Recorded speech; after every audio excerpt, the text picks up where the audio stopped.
Sebenarnya singkat padat aja. Ini terkait dengan pertanyaan-pertanyaan daerah terkait dengan pasca terbitnya surat edaran Mendagri ya terkait dengan P3K ya. Nah, prinsipnya kalau terkait substansi bagaimana P3K itu kami serahkan kepada Kemenpan RB ya. Bagaimana teknisnya, yang tidak lolos bagaimana, yang lolos bagaimana, yang lolos. Nah, surat edaran kami tersebut itu menindaklanjuti surat edaran Menpan RB ya.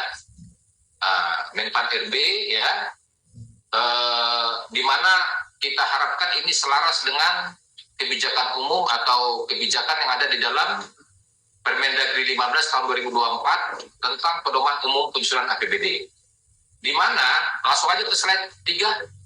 Sebelum kita lanjut ke informasi berikutnya, jangan lupa untuk klik subscribe ya Bapak Ibu, karena channel ini akan memberikan informasi tentang pendidikan P3K dan juga CPNS 2025.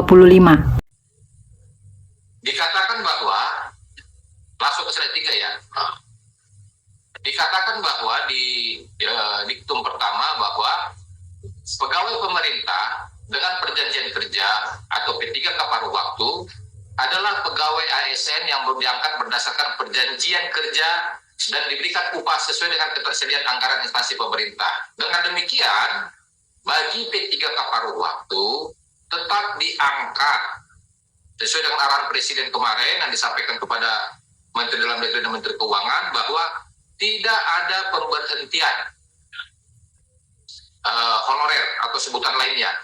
Semua tetap lanjut ya, dan di 2025 sudah tidak ada lagi istilah non ASN dengan mau honorer, mau THR, mau sebutan lainnya, tidak ada. Semua hanya P3K dan P3K paruh waktu. Nah, jadi bagannya atau definisinya kurang lebih ASN itu dibagi dua, satu PNS, satu P3K. Nah, P3K paruh waktu, P3K dibagi dua, satu P3K, satu lagi P3K paruh waktu. Nah, bagi yang tidak lulus seleksi P3K kemarin, itulah yang diangkat menjadi P3K paruh waktu. Nah, kemudian untuk P3K paruh waktu, bagaimana anggarannya? Tetap dianggarkan.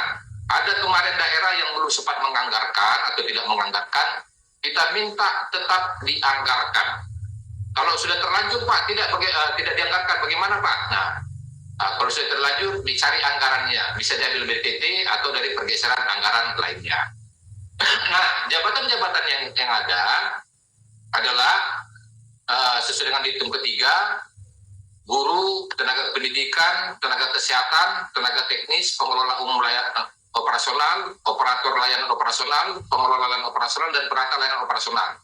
Nah, pertanyaannya, Pak, ini Pak kode rekeningnya sudah ada belum? Nah, ini sudah kami terbitkan kode rekeningnya. Ini kebetulan yang menangani kode rekening itu di Pusdatin, nanti kami cek, ya. Kami cek apakah sudah diakomodir di Pusdatin atau belum. Nanti Bapak Ibu juga bisa bersama-sama mengecek ini. Pertanyaannya, Pak, kalau ada honorer, contoh supir, tidak ada di sini Pak, bagaimana Pak? Nah, terpaksa ya kita carilah kira-kira di mana Pak yang bisa masuk Pak. P3K paruh waktu yang kemarin honorer, yang tidak ada jabatannya di sini, ya di A sampai G, kita carilah kedudukannya di mana, ya dicari rumahnya Pak. Nah, masalah pas nggak pas ya ini relatif ya, karena ini masih terbatas ya. Nah ini. Kemudian di poin ke-19 dikatakan bahwa P3K paruh waktu, belum, masih lanjut. Nah, P3K paruh waktu diberikan upah paling sedikit sesuai dengan besaran yang diterima saat menjadi pegawai non-ASN atau sesuai dengan upah minimum yang berlaku di suatu wilayah. Berarti ada dua pilihan Bapak Ibu. Pilihan pertama adalah ya sama dengan upah sebelumnya atau sesuai dengan upah minimum di daerah masing-masing. Berarti bisa UMK atau UMR di masing-masing daerah. Ya, ini clean and clear ya. Kemarin ada pertanyaan ke saya, Pak, upahnya sekian Pak, ya mohon maaf sekian ini angkanya kecil ya. Bagaimana Pak? Ya Bapak tinggal memilih apakah dilanjutkan dengan besaran sekian atau UMK. Nah, ini di bawah UMK Pak, ya nggak masalah. Nah, karena ketentuannya di sini mengatakan minimal sama dengan yang sebelumnya ya, atau UMK. Jadi yang manapun dipilih tidak ada masalah ya. Nah, kemudian di diktum ke-20, sumber pendanaan untuk upah sebagaimana dimaksud pada diktum ke-19 dapat berasal selain dari belanja pegawai sesuai dengan ketentuan peraturan perundang-undangan. Berarti masuk dalam kelompok belanja jasa ya, belanja jasa. Kemudian P3K paruh waktu mendapat upah dan fasilitas lain sesuai dengan ketentuan peraturan perundang-undangan. Berarti bisa perjalanan dinas atau fasilitas lainnya ya. Nah, oke lanjut. Nah, lanjut. Nah, tanggal 16 Januari kemarin terbitlah surat edaran Menteri Dalam Negeri ya, nomor 900/11/2027 SJ ya, tentang penganggaran gaji bagi pegawai pemerintah dengan perjanjian kerja atau P3K paruh waktu serta dasar pemutakhiran klasifikasi, kodifikasi dan nomenklatur. Nah, disebutkan bahwa dalam rangka penataan pegawai non-ASN, pemerintah daerah harus menyelesaikan pengangkatan pegawai non-ASN yang terdaftar dalam pangkalan data atau database pegawai non-ASN BKN menjadi P3K atau P3K paruh waktu. Apabila masih mengangkat lagi pegawai non-ASN, maka akan diberi sanksi sesuai dengan peraturan perundang-undangan. Selanjutnya, untuk batas waktu tidak boleh mengangkat lagi pegawai non-ASN adalah sejak berlakunya Undang-Undang 20/2023. Nah, Undang-Undang 20/2023 diundangkan tanggal 31 Oktober 2023. Artinya, mulai tanggal 31 Oktober 2023, tidak boleh lagi ada pengangkatan pegawai non-ASN. Pak, kalau terlanjur bagaimana? Ya, dengan berat hati harus diberhentikan, Pak. Tidak dilanjutkan ya. Nah, dengan berat hati ya, karena memang undang-undangnya langsung, jadi undang-undangnya langsung mengamanatkan tidak boleh lagi mengangkat pegawai non-ASN. Ya, ini di daerah ditabrak. Ya, namanya ditabrak berarti tidak sesuai dengan ketentuan perundang-undangan. Nah, berarti tidak bisa dilanjutkan. Nah, terus Pak, kalau memang kebutuhannya bagaimana Pak? Memang ini prioritas kebutuhan kita Pak. Kalau nggak ada, ini akan mengganggu pelaksanaan pemerintahan. Ya terpaksa dengan outsourcing ya. Nah, terpaksa ya, habis kita dilarang mengangkat, bahkan ada sanksi kalau masih dilakukan pengangkatan semenjak Oktober 2023 ya. Jadi sangat jelas. Ya. Lanjut. Nah, inilah kurang lebih yang menjadi pengalokasian nanti. Kode rekening yang sudah kami siapkan nanti dimasukkan dalam SIPD. Kapan dilakukan pergeseran? Terus bagaimana Pak kalau saat ini masih belanja jasa Pak? Nggak apa-apa, tetap lanjut, tetap bayar gajinya ya. Terus penyesuaiannya kapan Pak? Penyesuaiannya nanti setelah sudah ada kepastian siapa yang jadi P3K dan siapa yang menjadi P3K paruh waktu. Informasinya nanti masih ada tahap kedua di bulan 6. Kalau sudah ada kepastian, silakan nanti lakukan pergeseran anggaran, sesuaikan dengan belanja jasanya nanti, sesuai dengan kode rekening yang ada di depan ini. Mungkin itu yang bisa kami sampaikan. Ini mohon Bapak Ibu kita kasih parameter batasan bahwa yang kita bahas saat ini adalah terkait dengan penganggarannya. Bagaimana teknisnya P3K, bagaimana prosesnya, bagaimana apanya semua, itu lebih tepat di Kemenpan RB ya. Lebih tepat di Kemenpan RB. Ini kami dari Kemendagri hanya menyampaikan dari aspek penganggarannya. Mungkin itu yang bisa saya sampaikan Bapak Ibu. Nah, ini udah lumayan banyak juga nih ya, 407 orang ya. Saya persilakan kalau memang ada pertanyaan, mungkin tiga penanya ya. Kita sikat-sikat aja ya. Silakan kalau ada penanya, raise hand. Dari Belitung Timur, Pak. Oke, silakan Belitung Timur. Ya, Tadi, mau Pak, terima kasih. Tadi, Untuk yang non ASN BLUD itu bagaimana Pak? Apakah sesuai dengan Undang-Undang Nomor 20 atau mereka berdiri sendiri karena mengingat dokter kami itu terbatas Pak. Ya, terima kasih Pak. Untuk yang BLUD kan ada mekanisme sendiri Pak. Jadi tidak bisa dikenakan ini Pak. Itu teknisnya diserahkan kepada BLUD-nya sendiri Pak. Untuk BLUD ya, diserahkan. Saya kemarin koordinasi ke Pak Dirjen, arahan Pak Dirjen seperti itu. Jadi diserahkan kepada BLUD-nya sesuai ketentuannya apa. Karena BLUD pengaturannya berbeda. Oke Pak. Ya. Terima kasih Pak. Baik. Yang lain? Pak, dari Kabupaten Solo Pak. Solo. Izin sama ya Pak, terkait dengan surat edaran Menteri Dalam Negeri tadi kan udah ada rekeningnya Pak, udah kami lihat di SPD udah ada rekeningnya. Cuma yang kami pertanyakan, apakah udah ada Pak? Apakah rekening yang sebelumnya yang kita gunakan untuk pembayaran jasa non ASN itu akan dinonaktifkan Pak? Baik. Nanti mungkin dinonaktifkan. Nah, setelah, jadi tadi saya informasikan, saya ulangi ya, untuk saat ini masih belanja jasa, belum menggunakan rekening yang ada.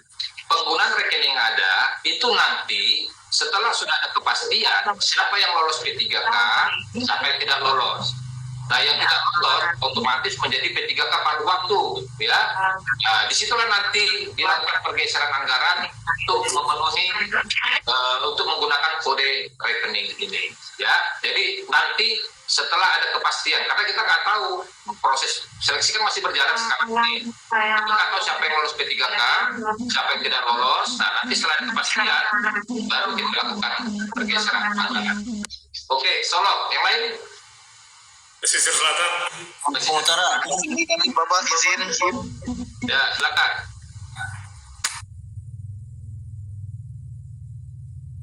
Silakan Pak. Bisa nih.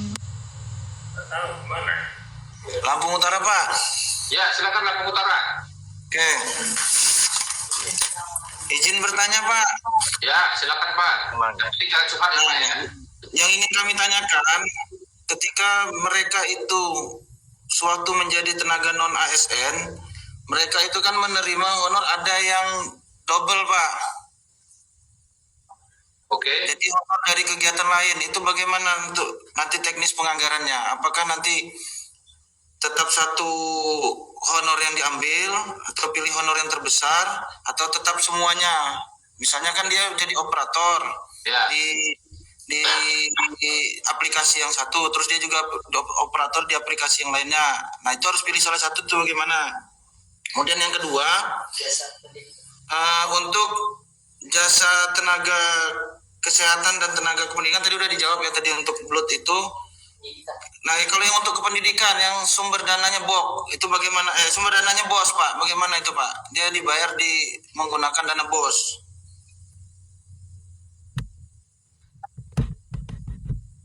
Sebenarnya yang terakhir Pak terkait dengan mereka ini di jenis jabatan yang sama, misalnya sama-sama operator, tapi antar instansi ini selama ini mereka memberikan jenis penganggarannya berbeda. Ada yang satu operator itu honornya 500.000, operator di tempat yang di dinas yang satunya lagi honornya 750.000.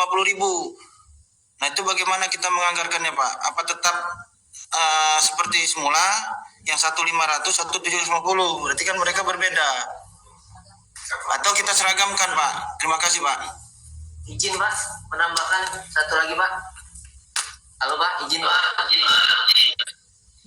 Halo Pak. Halo. Izin terkait yang di luar pangkalan tapi masa kerjanya di atas 2 tahun Pak. Apakah masih sama menjadi ini P3K paruh waktu juga Pak? Halo? Karena ada beberapa yang masa kerjanya di atas itu dia statusnya sebagai pegawai kebersihan sama pegawai kebersihan Pak. Baik. Oh, Pak, gitu, Pak. satu kita saya jawab ya Pak ya. Tolong jangan dipotong dulu Pak saya Pak ya. Siap Pak.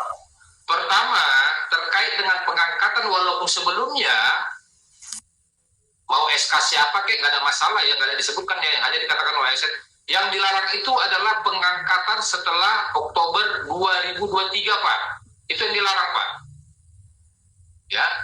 Yang sebelum-sebelumnya silakan. Ada kemarin SK kepala sekolah, diganti lagi SK kepala dinas. Terus yang sekarang malah terbaru SK-nya menjadi SK gubernur ya, orang yang sama, ya nggak ada masalah. Sepanjang ada dibuktikan bahwa yang bersangkutan ya ada SK-nya dan diangkat sebelum Oktober 2023. Nah, itu Pak. Ya.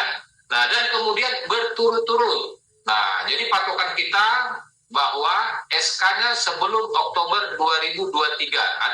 Ada datanya, silakan. Mau masuk data pangkalan atau tidak? Ya, yang penting SK-nya adalah sebelum Oktober 2023. Kemudian untuk honor, ini maksudnya gajinya atau honor, Pak? Kalau gaji salah satu, Pak. Nah, cuma kan menyebutkan dulu kan namanya ada yang bukan honor kan, pegawai honor, begitu ya. Pegawai honor. Nggak ada masalah, Pak, ya. Tetap lanjut terus, Pak. Nah, yang mana dipilih? Kami serahkan kepada daerahnya, ya. Kami tidak dalam posisi memutuskan. Kami serahkan kepada daerah sesuai dengan kondisi daerah masing-masing. Begitu. Kemudian, jabatannya sama 2 honor ya. Nah, 3 lagi salah satu harganya ya. Nah, nanti disesuaikan ya untuk belanja jasanya ya. Ini kan nggak adil juga lah ya. Masa kerjanya sama tapi besaran upah yang diterima berbeda ya. Oke. Yang lain? Izin Pak, dari Mentawai Pak. Mentawai silakan. Ya. Izin bertanya Pak. Selamat pagi. Jadi di Kabupaten Kepulauan Mentawai pada saat ini kan masih berproses untuk ujian P3K tahap 2 ya Pak. Ya. Yang rata-rata diikuti oleh CS, Satpam, Security atau pemadam. Ya. Nah itu apakah sekarang ini kan belum dilakukan ujian tahap 2-nya Pak. Ya. Itu gajinya gimana Pak? Soalnya APBD sudah dianggarkan gaji tenaga kontrak untuk CS, sopir, satpam atau pemadam itu di APBD sebagai tenaga kontrak. Apakah itu bisa kita bayarkan Pak? Baik, tadi sudah saya jelaskan Pak. Ya. Boleh lanjut terus, jangan sampai ada pemutusan hubungan kerja ya. Sekarang tetap dianggarkan dalam kelompok belanja jasa. Nanti setelah ada kepastian siapa yang lolos P3K, siapa yang tidak lolos, dengan demikian yang tidak lolos akan menjadi P3K pada waktu. Nah, pada saat P3K pada waktu, surat edaran kami kan ada jabatannya, belanja jasa sesuai dengan jabatannya. Disitulah nanti dilakukan pergeseran anggaran. Ya, jadi kita tunggu sampai jelas siapa yang lolos, sampai yang tidak lolos. Untuk saya sekarang ini lanjut terus, ya. Oke, Pak, clear ya. Pesisir Selatan, Pak. Kita ulang ya. Pahlawan. Pak dan Palembang. Nah, silakan Pak Darlis. Terima kasih Pak. Kami dari Kabupaten Pahlawan. Tadi seperti yang disampaikan pada perjuangan bangsa menyampaikan bahwa tidak ada pemberhentian khususnya untuk yang database BKN ya. Kalau kami hitung kemarin itu sebesar 3.022 yang masuk database BKN. Artinya kita harus menyiapkan anggaran 70 miliaran. Nah, jadi yang kami mohon perpanjangan informasi ini artinya supaya ini tidak terjadi pemberhentian massal, itu kan akan berkeributan masyarakat. Tentunya mungkin kami yakin juga mungkin setiap daerah itu beralasan tidak bisa mengangkat seluruh daripada 3 kapal waktu, karena ini keterbatasan anggaran. Tambah lagi kalau kita tetap mengangkat juga, nanti persentase belanja pegawainya lebih besar daripada 30% gitu. Ya, lebih dari 30%. Artinya mungkin melalui dari Kemendagri yang mohon bisa nyampaikan kepada kepadanya dibantulah daerah ini gimana ditambah anggaran. Saya daerah mengharapkan itu. Jadi sementara terima kasih Pak. Baik Pak, terima kasih Pak. Kalau alasannya mungkin tidak dilanjutkan karena berbeda, sesuai dengan surat edaran kami Pak, ya, yang non ASN tetap lanjut dan besaran gajinya sama Pak dengan tahun lalu atau UMK. Bapak pilih sama dengan tahun sebelumnya nggak ada masalah. Kalau duit Bapak agak banyak, Bapak naikkan dengan UMK, boleh juga, nggak ada masalah. Jadi nggak ada masalah Pak ya. Nah memang kalau kembali ke pertanyaan berikutnya, Pak, P3K kami sekian orang Pak. Kalau lolos semua P3K ini beban jadi berat, kan kurang lebih 4 juta ya. Diterima per orang ya, sebelumnya berapa ya. Nah, dihubungkan dengan Undang-Undang ASN, Undang-Undang HKPD nomor 1 tahun 2022 pasal 146, di mana dikatakan bahwa belanja pegawai paling tinggi 30% dari APBD ya. Nah, itu benar Pak, makanya kami sekarang sedang berpikir keras bagaimana caranya perhitungan belanja pegawai ini tidak memberatkan, karena kami paham Pak, kondisi real saat ini di lapangan, belanja pegawai itu antara rata-rata ya, akibat P3K ini ya, antara 35 sampai dengan 40% Pak. Bahkan 40 ke 45% itu udah banyak juga Pak. Sebelumnya itu 35-40% itu udah rata-rata ya. Nah, karena pengangkatan ini jadi rata-rata sampai 45%. Ini sedang kami diskusikan lah ya, bagaimana caranya nanti perhitungan belanja pegawai ini seperti apa. Apakah nanti, ya kita tunggu aja Pak nanti Pak ya. Nah ini sedang ada beberapa upaya kami untuk bagaimana perhitungan belanja pegawai ini mudah dicapai. Karena nggak mungkin dalam tempo 2 tahun yang tersisa, 2027 nanti itu pensiun sampai habis mengurangi 45% atau 10% belanja pegawai sekarang. Itu nggak mungkin. Ya. Mungkin daerah saat ini melakukan langkah-langkah ya, kalau ada mau pensiun dini dipercepat, kalau ada yang mau pindah ya sebelum dipercepat juga proses pindahnya, mungkin pindah masuk ke daerahnya ya diseleksi benar-benar selektif ya, apakah sesuai dengan kebutuhan atau tidak ya. Bahkan mungkin kalau mau pindah keluar diminta hari ini keluar, bahkan kalau perlu belum diminta sudah keluar pindahnya ya. Begitu Pak. Oke. Nanti Pak. Izin bertanya Pak, dari Kabupaten Bungo. Izin Pak, dari Kabupaten Waikanan Bapak. Lebong Pak. Dari Kabupaten Bungo Pak. Dari Kabupaten Waikanan Bapak. Iya Pak. Ini Pak, terkait jaminan kesehatan dan jaminan kecelakaan kerja bagi P3K waktu itu, apakah ada kode belanja di SIPD untuk penganggarannya Pak, atau gimana gimana penganggarannya Pak? Untuk jaminannya itu Bu, nanti untuk sementara ini gunakan yang ada dulu Bu. Nanti itu masukkan, bagus juga itu Bu ya, untuk P3K ya. Nah, untuk sementara masukkan ke yang ada aja dulu Bu. Ya. Masukkan, ya. Oke. Ke yang P3. Dari Kabupaten Waikanan Bapak. Ya. Oke, Waikanan. Waikanan. Izin Pak, tolong Bang Barat Pak. Kabupaten Waikanan Bapak. Ya, Waikanan silakan. Ya, izin Bapak. Ya, Yang ingin kami tanyakan dalam mengalokasikan anggaran P3K paruh waktu ini, apakah nanti akan diberikan dau irmak kepada pemerintah daerah melalui PMK ataupun perubahan Perpres Rencana APBN Pak? Mungkin itu aja Pak, singkat Pak. Terima kasih. baik. Informasi terakhir yang saya dapat ya,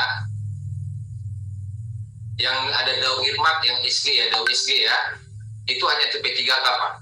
P3K paruh waktu kayaknya enggak Pak. Tapi itu informasi terakhirnya, atau nanti bisa berubah ya. Kalau kemarin saya bahkan usulannya ya APBN, cuman kan ya itu kan bukan kewenangan Kemendagri ya, di Kemenkeu ya. Itu bahkan usulan saya supaya beban P3K ini nggak berat ya, dihubungkan dengan belanja pegawai tadi ya. Nah, itu informasi terakhir Pak ya. Oke, silakan Pesisir Selatan. Oke, baik Pak, kami langsung saja. Langsung aja Pak. Di Undang-Undang 20 2023 kan berlaku 3 Oktober Pak. Kemudian sekarang seleksi P3K dan diminta itu 2 tahun. Akhirnya ada rentang waktu antara Oktober sama Januari 2023. Nah, apabila seleksi administratif mengatakan yang lowong antara Januari sama 2023 ini tidak memenuhi syarat, artinya ada beberapa pegawai honor yang tidak bisa mengikuti P3K. Nah, kondisi yang seperti ini gimana Pak? Artinya tidak tuntas antara waktu ketentuan administrasi dengan statement tadi yang berlakunya Undang-Undang 20 Pak. Itu saja Pak jelasannya. Yang dimaksud selesai itu Pak, tidak ada lagi pegawai non ASN selain dari ASN sendiri ya. Nah, jadi ASN itu dibagi dua, PNS dan P3K. P3K dibagi dua, P3K polos dan P3K paruh waktu.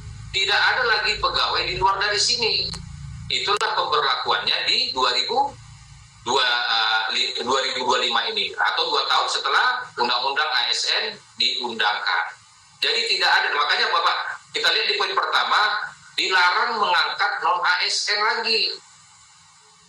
Yang ada lanjut. Nah, jadi yang tidak lolos otomatis menjadi P3K paruh waktu yang tidak lolos. Tapi ketentuan administrasinya P3K paruh waktu itu kan yang berikut tahap 2 ini yang bekerja yang sudah 2 tahun Pak. Tetapi apabila menyikapi surat yang terakhir berlakunya Undang-Undang ASN 20-2003 itu adalah 3 Oktober, itu mengakibatkan ada pegawai honorer yang range waktunya Januari dengan Oktober itu yang tidak lolos administrasi, tetapi dia dari sisi undang-undangnya masih bisa menerima honor, menerima Baik Pak. Nah, ini sekali lagi saya garis bawahi, yang semenjak Undang-Undang ASN atau Oktober 2023 tidak boleh ada lagi pengangkatan honorer atau sebutan lainnya, THL ya, kalau Honda ya, tidak ada lagi Pak. Semua di stop semenjak Oktober 2023. Masalah tahapan proses segala macam itu saya katakan tadi, kami dari Kemendagri tidak masuk ke ranah situ. Kami hanya dari aspek keuangannya saja Pak. Ya, prinsipnya tetap lanjut. Yang lolos P3K silakan diangkat P3K. Yang tidak lolos itulah menjadi P3K paruh waktu. Begitu Pak, kira-kira Pak. Ya, baik Aceh. Bung, izin Pak. Ya. Izin Pak menambahkan sebelumnya. Ya, silakan Pak Utara. Perihal ini Pak, mereka yang P3K sudah diterima, apakah masih tetap dibayarkan jasanya Pak? P3K. Apakah mereka diberhentikan sampai menerima SK seperti CPNS Pak? Tetap lanjut Pak. Jadi sekarang ini belanja jasa, misalnya nanti di bulan 6 sudah ada SK-nya, ya, berarti bulan 6 gajinya sebagai gaji P3K atau gajinya sebagai P3K paruh waktu. Untuk yang saat ini lanjut terus, ya, tidak ada pemberhentian atau pemutusan hubungan kerja, lanjut terus Pak, ya. Oke, silakan dari Lebong. Dari Aceh Utara Pak. Lebong Pak, izin Pak. Kami dari Badan Keuangan Daerah Kabupaten Lebong Pak. Jadi terkait dengan penganggaran ini Pak, pada surat Mendagri yang terakhir tanggal 16 Januari itu menyatakan bahwa kalau tidak tersedia anggarannya boleh diambil dari BTT. Ya. Nah, seandainya BTT juga tidak mencukupi, boleh menggunakan dana dari hasil penjadwalan ulang, capaian dan kegiatan lainnya serta pengeluaran pembiayaan. Ya. Ini kita tidak perlu lagi mengambil anggaran atau program kegiatan yang sebelumnya kita pindahkan ke BTT, kemudian dari BTT itu kita kembalikan lagi untuk gaji P3K. Baik. Bisa langsung Pak, maksudnya dari program kegiatan itu langsung ke P3K gitu Pak. Baik, saya paham Pak. Jawabannya tidak bisa Pak. Harus ada 2 perkada Pak. Perkada pertama mengisi ulang BTT, perkada yang kedua menyalurkan dari BTT ini ke masing-masing SKPD sesuai dengan kebutuhannya. Jadi maksudnya pertanyaan beliau ini, misalnya BTT-nya yang ada 2 miliar, ternyata akibat pengangkatan terkait dengan surat edaran tersebut kebutuhannya menjadi 5 miliar, kuranglah 3 miliar. Bagaimana? Langkah pertama adalah diisi ulang dulu BTT-nya. Dari mana? Dari program kegiatan subkegiatan yang tidak prioritas diisi ulang sampai terpenuhi 5M. Nah, begitu 5M terpenuhi, baru dibuat lagi pergeseran anggaran, menggeser dari BTT ke masing-masing program kegiatan subkegiatan atau SKPD sesuai dengan kebutuhan yang pada saat diajukan RKB tersebut. Ya, jadi ada 2 perkara Pak. Kalau nggak nanti orang akuntansi stres Pak, nggak ketemu Pak dari mana dana mengalirnya Pak ya. Nah, Terima kasih Pak. Oke, saya rasa demikian. Ini waktu Dari Aceh Utara Pak. Izin Satu Pak, lagi ya Pak. Wakatobi, Wakatobi, izin Pak. Aceh Utara Pak. Ini Sumatera. Wakatobi, Ini wilayah Sumatera, tapi nggak apa-apa lah Wakatobi. izin Pak satu aja Wakatobi, mohon. Kebetulan dapat lihat. Jadi gini Pak, saya punya ada beberapa dari Pemda kami ini sudah diangkat 3 atau 4 tahun di tahun terakhir sebelum database BKN Pak. Tapi pada saat kemarin untuk pengikut ujian P3K mereka memilihnya ke PNS, sehingga apakah ini masih bisa kami terima sebagai P3K paruh waktu atau bagaimana Pak? Karena mereka sudah bekerja lebih dari 3 tahun hanya karena memilih CPNS dan tidak terdatabase di BKN. Terima kasih Pak. Prinsipnya bagi tenaga honorer sebelumnya, kalau lolos P3K atau PNS, jadilah dia P3K atau jadi PNS. Yang tidak lolos jadi P3K paruh waktu. Nah, jadi sekali lagi saya garis bawahi, tidak ada pemutusan hubungan kerja atau pemberhentian pemecatan. Ya, lanjut terus. Ya. Oke. Walaupun tidak terdata di BKN ya Pak. Silakan, yang penting SK-nya bisa dibuktikan bahwa sebelum Oktober 2023. Oke, baik. Terima kasih Pak. Terima kasih. Oke, ini apa nih? Pertanyaan transfer ini. Transfer dari ini. Terima kasih sudah diterima Pak. Oke. Pak dari Padang Lawas. Oke. Izin Pak dari Kabupaten Sarolangun Pak. Pak Sarolangun kan ada Pak Direktur. Tanya Pak Direktur aja, ke Pak Gubernur, Pak Bupati ya. Oke, mungkin Padang Pindah Pak. Padang Lawas Dari Aceh Utara Pak. Padang Lawas. Izin Pak. Terakhir Padang Lawas ya. Silakan. Siap. Izin Pak sedikit aja Pak terkait ini. Kemarin kita kan ada P3K yang sudah masuk database. Kemudian karena kondisi keuangan dari database itu kita tidak gunakan lagi. Maksudnya ada kita tidak pakai lagi. Jadi maksudnya apakah itu bisa ikut juga ke P3K kembali Pak? Baik, prinsipnya Pak, SK-nya sebelum Oktober 2023. Nah, yang kedua, semangatnya tidak ada pemutusan hubungan kerja. Itu semangatnya Pak. Baik, saya rasa demikian diskusinya. Kalau ada pertanyaan nanti bisa menanya ke wilayah masing-masing ya. Bisa nanti ke sesuai dengan apa masing-masing. Kita singkat padat aja. Kebetulan ini juga tamu banyak ini ya. Sekarang udah antri nih. Saya rasa demikian. Mohon maaf kalau ada penyampaian kurang tepat. Bila topik waladiya. Assalamualaikum warahmatullahi wabarakatuh. Waalaikumsalam warahmatullahi wabarakatuh. Terima kasih Pak.